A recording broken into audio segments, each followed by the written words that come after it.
Bismillahirrahmanirrahim. Assalamualaikum warahmatullahi wabarakatuh. Kembali lagi bersama saya Muhammad Rizky Ramadan. Dan pada kesempatan kali ini saya akan membuat video yang menjelaskan tentang seputar pengantar manajemen dan bisnis. Apa sih manajemen dan bisnis itu? Makanya mari kita simak video berikut.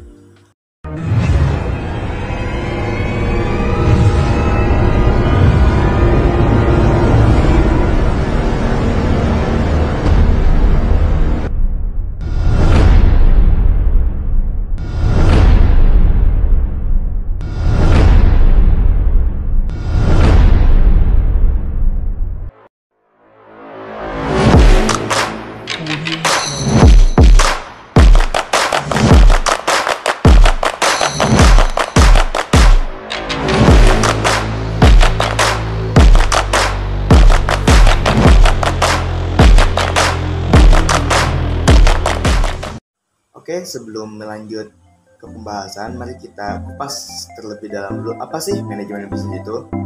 Di dalam Islam, bisnis adalah urgensi tauhid bagi seorang pebisnis.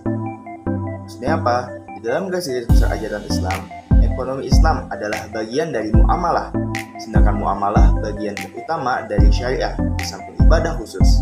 Karena itu, ekonomi Islam pun tidak boleh terlepas dari akidah dan akhlak. Dalam sebuah hadis Rasulullah SAW bersabda, "At-tajir saduqul ma'an nabiyina wasiddiqina wasyuhada'i rawahu Tirmizi." Yang mana artinya, pedagang yang jujur lagi amanah, maka di hari kiamat dia akan bersama para nabi, para siddiqin, dan para syuhada. Hadis riwayat Tirmizi. Nah, sebelum kita menuju pengertian manajemen dan bisnis, di sini ada pertanyaan, apa sih pentingnya tauhid bagi seorang pebisnis? Nah, kita kaji dulu nih, apa sih makna tauhid itu? Nah, menurut bahasa, tauhid adalah bahasa Arab yang berarti menegaskan atau menganggap suatu itu esa atau tunggal. Menurut istilahnya dalam ajaran Islam, tauhid yang dimaksud dengan tauhid adalah keyakinan akan keesaan Allah Subhanahu wa taala sebagai Tuhan yang telah menciptakan, memelihara, dan menentukan segala sesuatu yang ada di alam ini. Tauhid dibagi menjadi 3 bagian. Ada tauhidul rububiyah, tauhidul uluhiyah, dan tauhidul asma wa sifat. Kita kaji satu persatu. Tauhidul rububiyah yang berasal dari kata Rob. Kalimat ini mempunyai beberapa arti seperti pemimpin, pemilik, penguasa, dan pemelihara. Namun, makna rububiyah saja tidak cukup untuk semua hal di atas. Dan sifat sempurna hanyalah milik Allah Subhanahu wa taala. Rububiyah adalah Tuhan yang mengatur segalanya. Jadi tauhid rububiyah berkaisar pada cara seorang hamba mengakui Allah sebagai Tuhan yang Maha Esa dalam konteks Tuhan yang mengurus kebutuhannya. Tauhid rububiyah artinya Allah adalah Tuhan yang mengatur segala sesuatu. Dia pemilik, dia pencipta dan aturan dan pemberi rezeki. Yang kedua, tauhid uluhiyah. Tauhid uluhiyah adalah mengenaskan Allah, mengesakan Allah Subhanahu wa taala dalam mengerjakan ibadah seperti sholat, puasa, zakat, berkurban, berserah diri, dan berharap padanya. Maksudnya, kita sebagai hamba Allah harus mengesahkan Allah Subhanahu wa taala dengan cara beribadah hanya kepadanya. Misalnya seperti berdoa, menyembelih hewan kurban, nazar, bertawakal, bertaubat, dan lainnya. Ibadah tersebut pun juga harus kita laksanakan secara lahiriah dan batiniah. Dan yang terakhir adalah tauhid asma wa sifat. Tauhid asma wa sifat ialah beriman kepada nama-nama Allah Subhanahu wa taala dan sifat-sifatnya sebagaimana diterangkan dalam Al-Qur'an dan sunnah Rasulnya. Tujuan tauhid asma wa sifat adalah agar mengetahui bahwa apa yang Allah Subhanahu wa taala sifatkan untuk dirinya adalah hak, benar, dan mutlak. Ada tauhid dalam konteks Islam merujuk pada keyakinan akan keesaan Allah dan menegaskan bahwa hanya Allah yang layak disembah dan diberi ibadah. Urgensi tauhid pada seorang pebisnis dalam Islam dapat dipahami melalui beberapa perspektif. Yang pertama adalah niat dan tujuan bisnis. Sebenarnya seorang pebisnis yang memahami tauhid akan menetapkan niat bisnisnya untuk mencari ridho Allah Kesadaran bahwa segala aktivitas bisnis dilakukan hanya untuk mendapatkan keberkahan dari Allah akan menciptakan tujuan yang lebih mulia dan bermanfaat bagi masyarakat. Yang kedua, etika bisnis. Konsep tauhid menekankan adanya akhlak dan etika bisnis. Etika pembisnis yang sadar akan tauhid akan berusaha menjalankan bisnisnya dengan jujur, adil, dan transparan. Karena dia menyadari bahwa Allah melihat segala perbuatan dan keputusannya. Selanjutnya ada tanggung jawab sosial. Tauhid juga mengajarkan tanggung jawab sosial. Seorang pebisnis yang memahami konsep ini akan lebih cenderung untuk memperhatikan dampak sosial dari bisnisnya, seperti menciptakan lapangan kerja, memberi kontribusi positif pada masyarakat, dan menghindari praktik bisnis yang merugikan orang lain. Selanjutnya yang keempat ada keadilan dalam bisnis. Konsep keadilan sangat penting dalam Islam, dan pemahaman terhadap tauhid dapat mendorong seorang pebisnis untuk memastikan bahwa segala transaksi bisnis dilakukan dengan adil. Ini mencakup hubungan dengan karyawan, pelanggan, pemasok, dan semua pihak yang terlibat dalam bisnis. Yang kelima, menghindari praktik haram. Seorang pebisnis yang memahami tauhid akan berusaha untuk menghindari praktik bisnis yang dianggap haram dalam Islam, seperti riba atau bunga, judi, atau transaksi yang melanggar prinsip-prinsip keadilan. Yang keenam, resiko dan kepercayaan Allah. Pembisnis yang memahami tauhid tidak hanya bergantung pada kemampuan dan usahanya sendiri, tapi juga menyadari bahwa segala sesuatu berada di tangan Allah. Ini dapat memberikan ketenangan pikiran dan kepercayaan pada Allah saat menghadapi tantangan dan risiko dalam bisnis. Nah, kesimpulannya penting untuk diingat bahwa praktik bisnis yang mencerminkan nilai-nilai tauhid akan membawa berkah dan kesuksesan yang baik, tidak hanya dalam hal keuangan, tetapi juga dalam aspek-aspek lain kehidupan. Oleh karena itu, pemahaman dan penerapan tauhid dalam bisnis dapat menjadi landasan yang kuat untuk membentuk perilaku bisnis yang etis dan bertanggung jawab. Nah, jadi jika ada pertanyaan, apa sih urgensinya tauhid bagi seorang pebisnis? Maka urgen banget. Tadi sudah banyak yang disampaikan poin-poinnya, maka penting seorang pebisnis memahami makna apa itu dari tauhid. Oke, setelah kita memahami urgensi tauhid bagi seorang pebisnis, saja kita akan masuk lebih dalam lagi. Apa sih? Kita akan memahami lingkungan bisnis. Apa sih lingkungan bisnis itu? Nah, pada dasarnya lingkungan bisnis adalah nilai keseluruhan dari individu, industri, maupun kekuatan lain yang berasal dari luar kontrol perusahaan. Tapi, perusahaan masih bisa bergantung pada mereka karena mereka sudah mampu mempengaruhi performa perusahaan dan berkelanjutan perusahaan. Keseluruhan unsur atau elemen yang dapat mempengaruhi perilaku dan kinerja organisasi untuk menciptakan pendapatan atau keuntungan. Lingkungan kerja mempengaruhi produktivitas perusahaan karena lingkungan kerja yang baik dan memuaskan tentu akan sangat mempengaruhi cara pandang dan cara sikap seseorang karyawan. Dan yang paling penting utama yaitu untuk meningkatkan kinerja karyawan. Lingkungan bisnis mencakup semua faktor internal dan eksternal yang dapat mempengaruhi operasi dan keberhasilan suatu perusahaan. Pengertian ini mencakup segala aspek yang dapat mempengaruhi kemampuan suatu organisasi untuk mencapai tujuannya. Lingkungan bisnis dapat dibagi menjadi dua kategori utama, yaitu yang pertama adalah lingkungan internal dan lingkungan eksternal.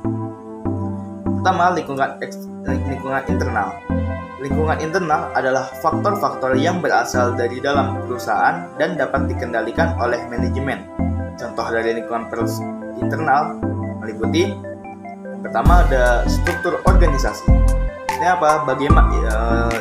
Struktur organisasi itu menjelaskan bagaimana perusahaan diorganisasikan dan kriterianya. Yang kedua ada budaya organisasi. Budaya organisasi mencakup nilai-nilai norma dan kebiasaan yang dianut oleh karyawan. Selanjutnya ada sumber daya manusia, yang mana meliputi keterampilan, pengetahuan, dan kinerja karyawan. Selanjutnya ada keuangan. Keadaan keuangan perusahaan termasuk aset dan data uang dan data utang. Selanjutnya ada teknologi, yaitu perangkat keras dan perangkat lunak yang digunakan dalam operasi.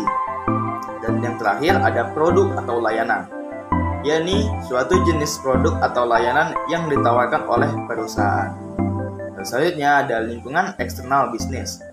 Lingkungan eksternal mencangkup faktor-faktor di luar kendali langsung perusahaan ini. Dapat dibagi lebih lanjut menjadi dua kategori. Yang pertama ada lingkungan tugas atau faktor yang lebih langsung mempengaruhi perusahaan, dan lingkungan umum, yaitu faktor yang mempengaruhi semua organisasi dalam industri atau pasar tertentu. Pertama ada lingkungan tugas, contoh-contohnya pertama ada pelanggan, yaitu preferensi, kebutuhan, dan perilaku pelanggan. Selanjutnya ada pemasok, yaitu ketersediaan bahan baku dan hubungan dalam pemasok. Selanjutnya ada pos konkuren, yaitu perusahaan-perusahaan yang bersaing dalam pasar yang sama. Selanjutnya ada regulasi pemerintah, yaitu hukum dan regulasi yang mempengaruhi operasi perusahaan. Dan yang terakhir ada masyarakat, yaitu nilai, norma, dan pandangan masyarakat terhadap perusahaan. Selanjutnya ada lingkungan umum, yaitu ekonomi, yang mana kondisi ekonomi seperti pertumbuhan, ekonomi, inflasi, dan suku bunga. Selanjutnya ada sosial dan budaya, yaitu perubahan dalam budaya dan nilai masyarakat. Selanjutnya teknologi, kemajuan teknologi yang dapat mempengaruhi industri. Dan yang terakhir, politik dan hukum. Faktor-faktor politik dan hukum yang mempengaruhi bisnis. Contoh-contoh ini memberikan gambaran tentang sejumlah faktor yang dapat mempengaruhi operasi dan keberhasilan suatu perusahaan. Bisnis yang dapat mengidentifikasikan, memahami, dan merespon perubahan dalam lingkungan bisnisnya akan menjadi lebih memiliki keunggulan dan menghadapi tantangan dan peluang yang muncul. Oke, selanjutnya kita akan membahas tentang entrepreneurship. Entrepreneurship merupakan seseorang yang mempunyai gagasan unik dan praktis di dalam benak hatinya. Sedangkan untuk apa itu entrepreneurship? Entrepreneurship adalah proses memulai dan menjalankan bisnis penyediaan beberapa produk dan layanan kreatif. Menurut Zimmerer, seorang entrepreneur adalah seorang yang menciptakan sebuah bisnis dengan menghadapi risiko dan ketidakpastian dan bertujuan untuk mencapai laba serta pertumbuhan melalui pengidentifikasian peluang-peluang melalui kombinasi sumber daya yang diperlukan untuk mendapatkan manfaatnya.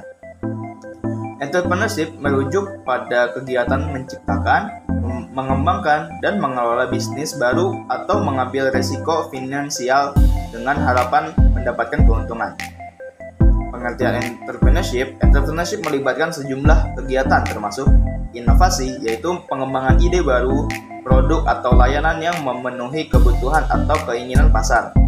Yang kedua ada risiko, yaitu mengambil risiko finansial dan bisnis untuk mencapai tujuan yang diinginkan. Selanjutnya ada kreativitas, yang mana menemukan cara baru untuk menyelesaikan masalah atau memenuhi kebutuhan pasar.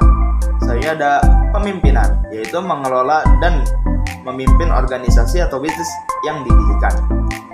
Contoh sosok seseorang yang telah sukses dalam bidang entrepreneurship adalah pertama ada Elon Musk atau SpaceX dan Tesla.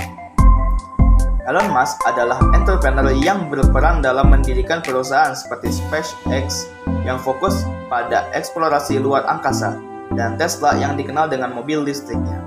Selanjutnya ada Mark Zuckerberg atau pembuat Facebook. Mark Zuckerberg adalah pendiri Facebook, sebuah platform media sosial yang mengubah cara orang berinteraksi secara online. Seorang entrepreneur bisa muncul dari berbagai latar belakang memiliki berbagai visi dan menciptakan nilai atau memecahkan masalah dalam masyarakat. Selanjutnya kita akan membahas tentang bisnis manajemen. Setelah tadi kita telah membahas tentang tauhid, di situ kita telah mengetahui lingkungan bisnis dan apa mengerti entrepreneur, maka sekarang kita akan membahas tentang bisnis manajemen. Manajemen adalah proses perorganisasian, pengaturan, pengolahan sumber daya masyarakat, sampai dengan pengendalian agar bisa mencapai tujuan dari suatu kegiatan. Manajemen sangat diperlukan untuk kebutuhan pribadi maupun bisnis. Manajemen bisnis dapat diartikan sebagai kegiatan perencanaan, pengerjaan, hingga proses mengawasi. Hal tersebut dilakukan pada usaha atau bisnis tertentu. Sedangkan tujuannya itu sendiri berkaitan dengan cara tepat untuk mencapai tujuan usaha yang dilakukan. Tujuan utama manajemen bisnis adalah menciptakan efisiensi dan efektivitas dalam proses perusahaan agar tujuan bisnis dapat tercapai. Manajemen bisnis mencakup beberapa aspek kunci. Pertama ada perencanaan, yaitu menentukan tujuan perusahaan dan merumuskan rencana tindakan untuk mencapai tujuan tersebut. Kemudian ada pengorganisasian, yaitu membangun struktur organisasi, menentukan peran dan tanggung jawab, serta mengelompokkan sumber daya untuk mencapai tujuan. Selanjutnya ada pengkoordinasian, yaitu menjaga agar seluruh bagian organisasi bekerja secara sinergis dan berkolaborasi untuk mencapai tujuan yang sama. Dan selanjutnya ada pengarahan, yaitu memberikan arahan kepada karyawan untuk melaksanakan tugas sesuai dengan rencana dan tujuan yang telah ditetapkan. Yang terakhir ada pengawasan, yaitu memantau kinerja dan hasil kerja untuk memastikan bahwa kreativitas organisasi sesuai dengan rencana dan tujuan yang telah ditetapkan. Nah, contoh-contoh manajemen bisnis, ada beberapa manajemen bisnis. Pertama, manajemen keuangan. Contohnya ada CFO atau Chief Financial Officer yang bertanggung jawab atas fungsi keuangan perusahaan. Selanjutnya ada manajemen sumber daya manusia atau SDM. Contohnya HR manajer SDM yang mengelola fungsi sumber daya manusia. Selanjutnya ada manajemen pemasaran. Contohnya Chief Marketing Officer atau CMO yang bertanggung jawab atas kegiatan pemasaran. Selanjutnya ada manajemen operasional. Contohnya COO atau sering disebut Chief Operating Officer yang mengelola fungsi operasional. Selanjutnya ada manajemen proyek. Contohnya Project Manager yang bertanggung jawab atas pelaksanaan proyek tertentu. Dan yang terakhir ada manajemen strategis, yaitu CEO atau Chief Executive Officer yang mengarahkan visi dan strategi keseluruhan perusahaan. Maka dari itu, manajemen bisnis melibatkan berbagai disiplin fungsional dan tingkatan organisasi, dan setiap fungsi manajemen berkontribusi pada keberhasilan keseluruhan perusahaan. Pemahaman dan penerapan prinsip manajemen bisnis yang baik dapat membantu organisasi mencapai kinerja optimal dan mempengaruhi tujuannya. Oke, selanjutnya kita masuk ke tahap pengorganisasian sebuah bisnis. Nah, maka simak baik-baik. Pengorganisasian merupakan suatu cara pengaturan pekerjaan dan pengalokasian pekerjaan di antara para anggota organisasi sehingga tujuan organisasi dapat dicapai secara efisien. Fungsi pengorganisasian dalam manajemen adalah proses mengatur tugas, wewenang, dan tanggung jawab setiap individu dalam manajemen menjadi satu kesatuan untuk mencapai tujuan yang telah direncanakan. Organizing adalah tentang mengatur sumber daya. Proses pengorganisasian ini sangat penting dalam menciptakan kerangka kerja yang dapat memastikan bahwa semua sumber daya, termasuk manusia, uang, waktu, dan teknologi, digunakan dengan sebaik-baiknya untuk mencapai tujuan perusahaan. Komponen utama dalam organizing berupa struktur organisasi, pembagian tugas dan tanggung jawab, koordinasi, delegasi wewenang, dan pembentukan tim. Langkah-langkah yang perlu ada dalam proses pengorganisasian adalah: pertama, mengidentifikasikan dan mengelompokkan suatu tugas. Selanjutnya, menentukan struktur organisasi, menentukan tanggung jawab dan wewenang, dan yang terakhir, pembentukan tim koordinasi. Nah, dari kesimpulan ini kita bisa simpulkan bahwa pengorganisasian membantu menciptakan dasar yang kuat untuk pengelolaan sumber daya perusahaan untuk menjalankan operasi bisnis dan lebih efisien. Melalui proses ini, perusahaan dapat meningkatkan kinerjanya dan mencapai tujuan strategisnya. Nah, setelah kita memahami pengorganisasian suatu manajemen, maka sekarang kita masuk ke pembahasan operasionalnya. Manajemen operasional merupakan bagian manajemen yang erat kaitannya dengan mengawasi, merancang, dan mengendalikan kegiatan produksi. Selain itu, manajemen ini bertugas mengendalikan kegiatan produksi dan proses perbaikan strategi kegiatan bisnis dalam hal produksi barang dan jasa. Sementara itu, operasional adalah pekerjaan yang sedang dilakukan untuk membantu sisi bisnis dan sistem dari sebuah organisasi. Operasional berbicara mengenai produksi barang atau jasa yang sedang berlangsung. Operational quality atau kualitas operasional. Pengertian operational quality berkaitan dengan efisiensi dan efektivitas proses operasional dalam suatu organisasi. Ini mencakup langkah-langkah untuk memastikan bahwa produk atau layanan yang dihasilkan memiliki tingkat kualitas yang tinggi. Sementara operasional perusahaan berjalan dengan efisien. Contohnya, sistem produksi yang berkualitas tinggi, pelatihan karyawan, dan penggunaan teknologi informasi. Selanjutnya ada manajemen quality atau kualitas manajemen. Pengertian manajemen quality fokus pada kualitas keputusan dan tindakan manajemen dalam mengelola sumber daya, mengarahkan tim, dan mengambil keputusan strategis untuk mencapai tujuan organisasi. Contohnya seperti kepemimpinan yang efektif, pengelolaan risiko yang baik, komunikasi yang efektif, dan pengembangan strategi dan bisnis. Operational quality dan manajemen quality saling berkait dan bersama-sama berkontribusi pada kesuksesan organisasi dan memastikan bahwa operasi berjalan dengan efisien dan manajemen yang mengambil keputusan yang baik. Perusahaan dapat mencapai tingkat kualitas yang tinggi dan mencapai tujuannya dengan baik.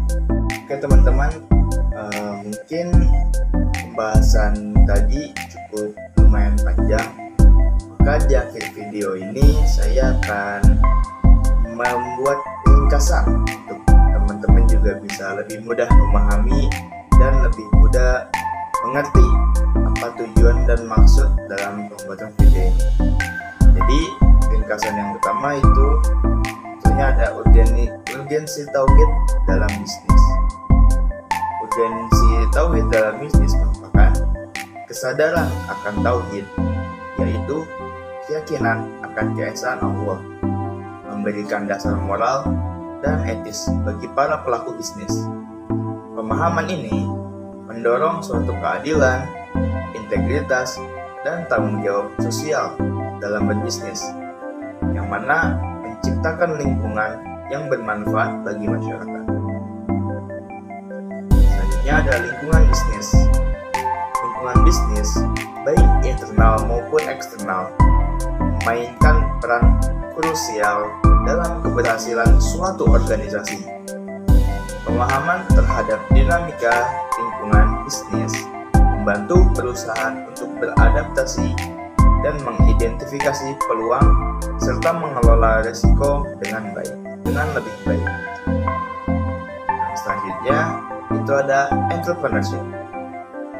Apa sih entrepreneurship? Entrepreneurship ialah semangat kewirausahaan yang membawa inovasi, kreativitas, dan ketekunan dalam menghadapi tantangan bisnis. Entrepreneurship menciptakan peluang baru, mencangkup bisnis dalam ekosistem yang berubah, dan membentuk pengusaha yang bertanggung jawab. Selanjutnya ada manajemen of business. Manajemen bisnis membawa kerangka kerja yang terstruktur untuk perencanaan, organisasi, pengarahan, dan pengadilan sumber daya dalam mencapai tujuan organisasi. Manajemen yang baik menciptakan struktur yang efisien dan efektif. Selanjutnya ada organisasi bisnis.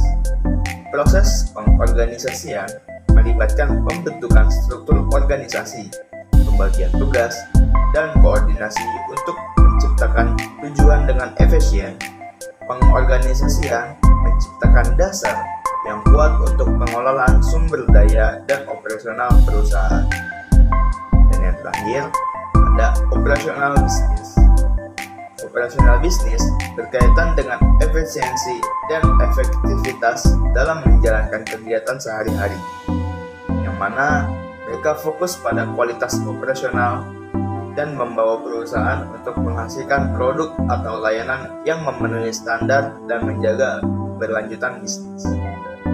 Nah, jadi kesimpulannya, integrasi konsep-konsep seperti tauhid, lingkungan bisnis, kewirausahaan, manajemen bisnis, pengorganisasian bisnis, dan operasional bisnis itu membentuk landasan yang kokoh untuk bisnis yang aktif, yang beretika, adaptif, inovatif, dan berkelanjutan dalam menghadapi tantangan dan peluang di dunia bisnis yang dinamis.